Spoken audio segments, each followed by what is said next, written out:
pick it up for Calgary, plays it off the end wall to himself. Feeling pressure, sweeps it back to the near side. Is a huge check thrown by Jonas Wu on Chase Valiant. And now we're going to see some extra stuff as Wu stepped into Valiant and now swarmed by Calgary. And we got a scrap. Everyone's got a partner here just inside the Calgary blue line.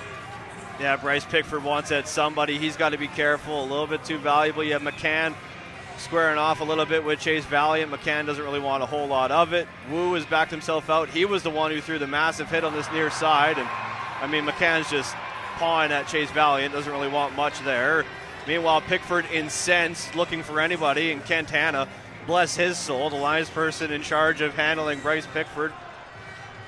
That's a tough job in and of itself if you're Kent Hanna. He's handling that well. Chase Valiant's going to get escorted his way to the bench, as is Caden McCann. Wu going to go to the box for a penalty of some sort. And out of all that, no full-on tilt, but boy, it looked like it was about to pop off. It looked seconds away from. Has some room for Misselbacher to come out cross ice, and leading the rush will be Potter on left wing.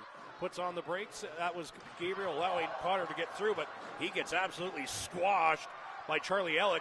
And now it's going to be Ellick and Gerwing going to square off. Gerwing with a hard right hand as Ellick gets spun around. Now getting a couple shots on the back of the head. Now just a Greco-Roman takedown by Gerwing. On a good clean check on Caleb Potter as Dawson Gerwing comes to the aid of Caleb Potter.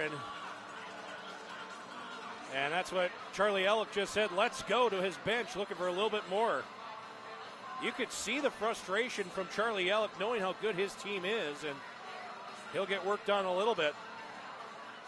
With 4:57 left to go, and Dawson Gerwing has also made his way to the exit as they'll have a 5-minute major with 4:57 left on the clock. And Charlie Ellick just took liberties into his own hands, and I'm not going to criticize him. I thought that was a good hit. I have to look one more time as a good little. Into a little bit by Mickey Lanik, no worse for wear. Big hit thrown by Oasis Weisblatt on Hunter Ora. Oh, and now Carter Yakimchuk's going right after Oasis Weisblatt, coming to the defense of his teammate. Weisblatt threw a nice hit on Ora. Carter Yakimchuk, who's been eyeing up Weisblatt for 4 games now, wasting little time to go after the Tiger captain, who's doing a good job of holding his own. Weisblatt, I think, just stiff-armed the ref off to say, let me keep going at him, as they're still throwing, and I don't think there's any love lost there between two standouts of their organizations, Weisblatt and Yakimchuk, and it looks like Weisblatt getting the better of Carter Yakimchuk in that tilt, as they'll both be heading down the tunnel for an early end of the first period. A minute 50. Zinski took a shoulder check from Bryce Pickford, and now we're going to see a fight. Pickford going at it with Lucas Hansen in his second game as a Calgary Hitman.